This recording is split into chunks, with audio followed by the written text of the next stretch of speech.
Shalom Bapak Ibu Jemaat yang terkasih, jumpa lagi dengan saya Pendeta Christian. Kita akan membaca dan merenungkan firman Tuhan. Hari sebelumnya kita berdoa. Tuhan yang kekal kudus, kami akan membaca dan merenungkan firman Tuhan. Biarlah Tuhan membimbing kami dengan Roh Kudus-Mu agar kami menerima firman ini dan melakukannya dalam kehidupan kami hari lepas hari. Amin. Saya akan membacakan bacaan kita dari Efesus 1 ayat 10 sampai 12 untuk Bapak Ibu bersama-sama. Efesus 1 ayat 10 berkata demikian. Sebagai persiapan kegenapan waktu untuk mempersatukan di dalam Kristus sebagai kepala segala sesuatu, baik yang di sorga maupun yang di bumi, aku katakan di dalam Kristus, karena di dalam Dialah kami mendapat bagian yang dijanjikan. Kami yang dari semua ditentukan untuk menerima bagian itu sesuai dengan maksud Allah, yang di dalam segala sesuatu bekerja menurut keputusan kehendaknya, supaya kami yang sebelum telah menaruh harapan pada Kristus boleh menjadi puji-pujian bagi kemuliaannya. Demikianlah firman Tuhan. Shalom Bapak Ibu Jemaat yang terkasih. Berbicara tentang Kristus sebagai kepala satu-satunya dalam konteks ini adalah berbicara tentang orang-orang yang dipilih Tuhan, yang menjadikan Tuhan sebagai pusat atasan dalam kehidupan. Dalam menghayati tentang hal ini, tentunya kekuatan utama yang mempersatukan kita adalah Kristus. Gereja berdiri karena kesamaan iman di dalam Kristus. Dalam menghayati apa yang dikatakan Rasul Paulus pada pagi hari ini, bahwa apa yang menjadi dasar dalam persekutuan, organisasi, struktur dan sebagainya di gereja, pada akhirnya karena kita memiliki kesadaran, kita memiliki kerinduan untuk bersekutu bersama Tuhan kita Yesus Kristus. Hanya saya dalam perjalanan kehidupan persekutuan, gereja memang tidak terlepas dari berbagai masalah, pergumulan, persoalan dan sebagainya. Dalam membangun kehidupan, gereja pun menghadapi berbagai macam krisis. Mentalitas yang semacam inilah yang patut kita renungkan, kita gumuli di dalam Kristus sebagai pusat yang mempersatukan kita. Pada konteks ini, ketika kita merenungkan tentang persekutuan, kita melihat bahwa ketika begitu banyak persoalan dan pergumulan, kadang-kadang kita lupa tentang bagaimana kemudian kita melihat itu dari kepentingan Kristus. Kepentingan Kristus memang tidak mudah, tapi kepentingan Kristus selalu memberi catatan kepada orang-orang pilihan yang dipilih untuk mempersiapkan persekutuan ini, bukan hanya untuk hari ini, tapi untuk generasi di masa depan. Itu menjadikan kita secara matang ketika kita hendak melayani Tuhan dan mengakui Tuhan sebagai kepala satu-satunya. Kita harus merenungkan tentang apakah diri kita sudah menjadikan Kristus sebagai kepala dengan melepaskan ego kita, kemauan kita dalam persekutuan, dalam tantangan-tantangan, dalam perbedaan dan keberagaman dalam konteks persekutuan. Hari-hari ini persekutuan kita mengalami banyak persoalan. Mau bilang jemaat menyatu, kadang tidak menyatu, dan sebagainya. Sebenarnya persoalan ini terkait dengan penghayatan kita terhadap siapakah yang mempersatukan kita di gereja. Apakah oknum, apakah pendeta, penatua, diaken, pelayan berkat, atau warga jemaat. Kita harus menerima dan mengingat bahwa di antara berbagai masalah itu, karena Kristuslah kita berkumpul untuk menjadi satu. Kita datang mencarinya sebagai pusat kehidupan kita. Kita datang untuk membawa diri kita sebagai orang-orang yang dipilih Tuhan untuk membangun dalam persekutuan. Perenungan ini membawa kita pada suatu hal bahwa mau dimanapun gereja itu berdiri, dalam konteks kota ataupun desa, kita tetap memiliki kepala yang sama, yaitu Yesus Kristus atas segala sesuatunya. Karena itu, dalam merenungkan tentang bulan Pelkes pada konteks ini, ketika mau berkaca bercermin pada pos Pelkes Tabalak ataupun pos Pelkes yang lain. Kita kemudian menghadapi banyak tantangan, pergumulan dan sebagainya. Tapi dalam konteks pos Pelkes Tabalak, saya cuma mau katakan bahwa kami membangun dalam kekurangan. Karena kami merasa bahwa kalau bukan kami, siapa lagi? Karena kami adalah orang-orang yang dipilih Tuhan untuk melakukan tugas dan tanggung jawab ini.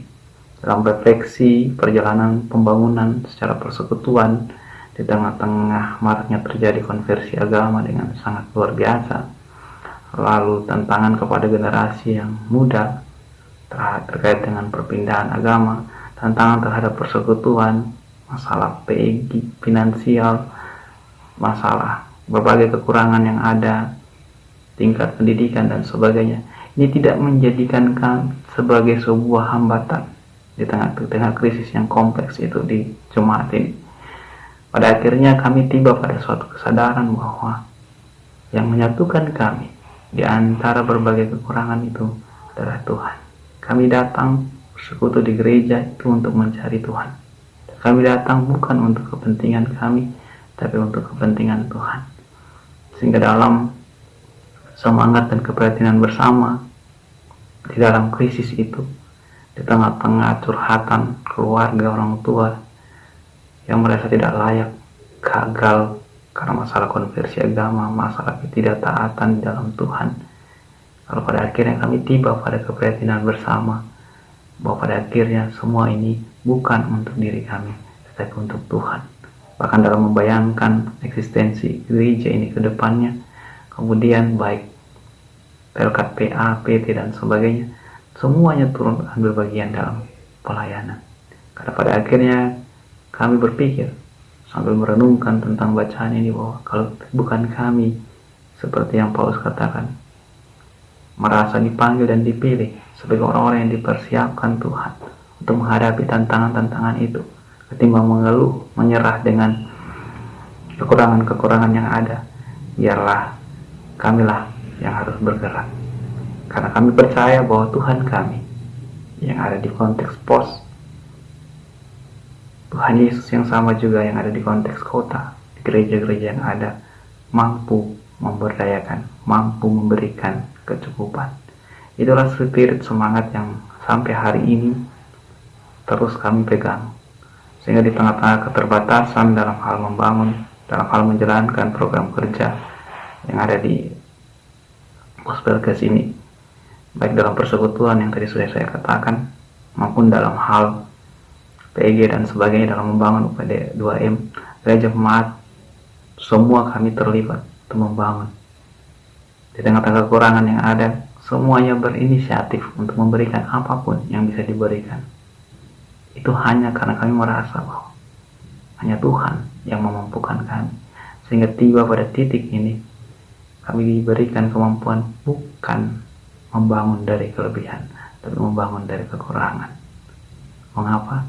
Karena di dalam gereja, di dalam persekutuan yang kelihatan secara fisik maupun yang tidak kelihatan, ada nama-nama kita, Bapak Ibu jemaat yang terkasih, yang tertulis di sana, baik dalam satu jemaat itu, kecil maupun besar, di mana Tuhan memilih kita untuk mempersiapkan, mengerjakan segala sesuatu yang harus kita kerjakan di dalam Tuhan. Toh kalau ada krisis di dalam persekutuan, itu juga mencerminkan krisis di dalam kehidupan iman spiritual kita. Dan saya sering sampaikan kepada warga jemaat bahwa gereja kita, persekutuan kita yang utama, jemaat kita ini, ketika kita sedang bergumul dan kita diberikan kecukupan dari Tuhan untuk membangun persekutuan ini, itu juga menggaris luruskan persekutuan kita di rumah. Apa yang kita lakukan, apa yang kita kembangkan, apa yang mau kita bawa kepada Tuhan sebagai kepala gereja dan kepala rumah tangga akan berbanding lurus. Hal ini kemudian membawa kepada rasa keprihatinan bersama untuk membangun di dalam Tuhan lewat berbagai hal yang bisa dilakukan. Jemaat pada akhirnya dengan kuasa Roh Kudus dibawa untuk melakukan apapun yang bisa dilakukan. Dengan ketegangan-ketegangan, belajar untuk mengendalikan ego, sehingga pada akhirnya kami membangun sampai di mana kami tidak sanggup, kami beristirahat. Lalu kami membangun yang lain lagi, terutama dalam keprihatinan, ketakutan akan perpindahan iman. Dan itu menjadi curhatan yang sangat luar biasa kompleks dalam kehidupan jemaat. Dan pada akhirnya, kalau Tuhanlah yang membawa kita sampai pada titik ini, Tuhan juga yang akan menguatkan iman dan persekutuan kita. Gereja yang mengandalkan Kristus sebagai kepala adalah gereja yang mencurahkan setiap kepentingan yang ada, bukan atas nama Kristus, tapi atas kepentingan yang sejujurnya milik Kristus. Artinya di sana Bapak Ibu jemaat yang terkasih, kita menurunkan ego kita, kita melepaskan ego kita. Kita tidak lagi mengeluhkan tentang kekurangan-kekurangan yang ada, tapi kita mau turut tersalib untuk melakukan pekerjaan-pekerjaan Tuhan. Mau lakukan apapun yang berbeda, pada akhirnya ketika kita sama-sama berdoa dan melakukan pekerjaan-pekerjaan itu sesuai dengan yang kita mampu secara pribadi, secara keluarga maupun secara persekutuan, maka akhirnya kita melihat kemuliaan Tuhan terjadi atas kehidupan persekutuan jemaat maupun persekutuan keluarga dan pribadi-pribadi kita. Itulah mengapa ketika Paulus katakan, aku katakan di dalam Kristus, karena di dalam Dia kami mendapat bagian yang dijanjikan. Itu berarti itu juga janji Tuhan yang kemudian Tuhan mau nyatakan bagi kita, sehingga kita harus menyatukan segala sesuatu yang merupakan kepentingan Tuhan, baik secara ide, tindakan, yang kemudian terus diseringkan, dikumpulkan, dan dilaksanakan. Dan kita memang ada kekurangan-kekurangan yang ada, tapi Bapak Ibu jemaat yang terkasih, dalam persekutuan, dalam keluarga maupun dalam pergumulan pribadi-pribadi, saya hanya mau katakan bahwa jangan berhenti dan mengeluhkan atau mengkritik pada kekurangan-kekurangan yang ada. Tapi apa yang bisa kita lakukan untuk Tuhan, lakukanlah itu dengan mengangkat hati yang bersih yang kita bawa kepada Tuhan, dengan menurunkan segala standar ego kita untuk mau terlibat di dalamnya. Dengan demikian, ketika kita menjadikan Kristus sebagai pusat kepentingan kehidupan, persekutuan pribadi lepas pribadi, keluarga lepas keluarga, maka kehidupan kita akan diberkati. Toh pada akhirnya kekurangan-kekurangan itu masih tetap ada. Keterbukaan kita untuk menerima bantuan bukan membuat kita terlena untuk terus meminta bantuan, tapi apa yang bisa kita lakukan untuk rumah Tuhan pada diri kita, pada konteks persekutuan kita. Di pagi hari ini saya mau katakan kepada Bapak Ibu jemaat yang terkasih maupun saya, lakukanlah itu dalam kepentingan dan kekuasaan Tuhan. Karena baik di kota, di desa maupun dimanapun, Kristuslah kepala kepentingan persekutuan yang sesungguhnya. Jadi mari bersama-sama dalam kepentingan Kristus. Tuhan memberkati kita semua. Biarlah pembangunan dari kekurangan-kekurangan yang ada, dari keprihatinan bersama kita, dapat kita laksanakan. Bukan hanya kita katakan, kita kritik, tapi sekecil apapun yang Bapak Ibu lakukan bersama-sama dengan merendahkan hati, Tuhan memberkati. Amin. Mari Bapak Ibu jemaat yang terkasih, sambil merenungkan firman Tuhan itu untuk melaksanakan segala aktivitas yang ada, kita berdoa. Tuhan, terima kasih untuk perenungan hari ini.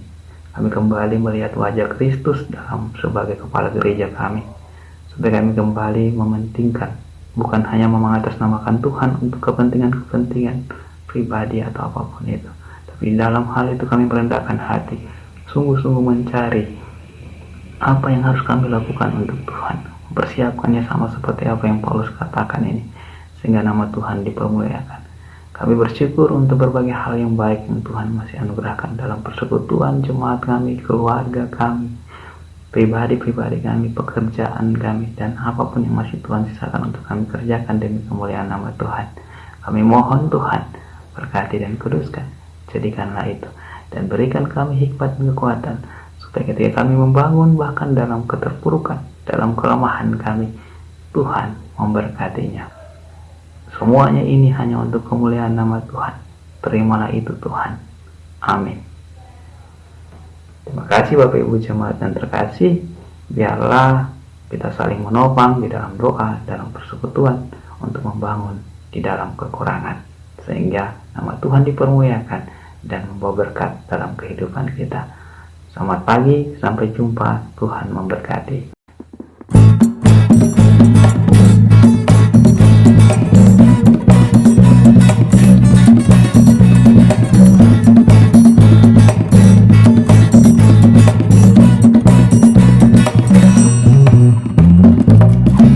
Saat ku bangun pagi hari, damai indah yang ku rasa, membuka hariku, sukacita dan bahagia selalu hampiriku saat mentari bersinar. Saat ku bangun pagi hari, damai indah yang ku rasa.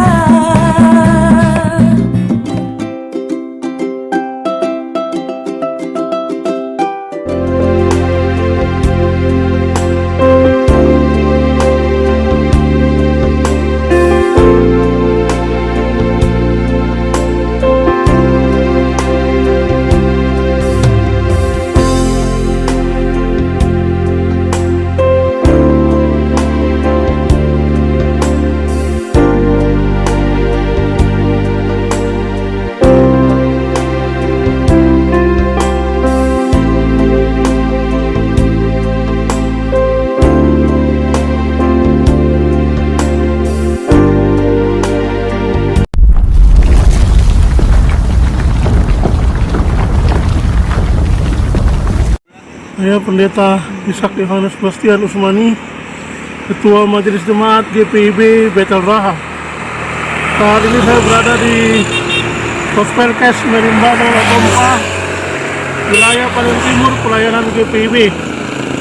Seperti Bapak Ibu saksikan saat ini, tahun yang lalu pagar dari Pospelkes Merimbano Latompa ini rubuh diakibatkan oleh curah hujan yang tinggi dan volume gempa. Oleh karena itu, pada kesempatan saat ini saya mohon dukungan doa dan juga dana agar kami dapat membangun kembali pagar Pospelkes Merimbano Latompa yang sudah rubuh ini, dan anggaran yang dibutuhkan sekitar 240 juta rupiah, karena kami akan merubah kembali posisi pagar dari Pospelkes Merimbano Latompa ini. Dan saya berharap dengan dukungan doa dan juga dukungan dana dari Bapak Ibu, kami dapat membangun kembali pagar Pospelkes Merimbano Latompa ini supaya bisa menjadi bagus kembali, sehingga semuanya boleh mendatangkan kemuliaan bagi nama Tuhan.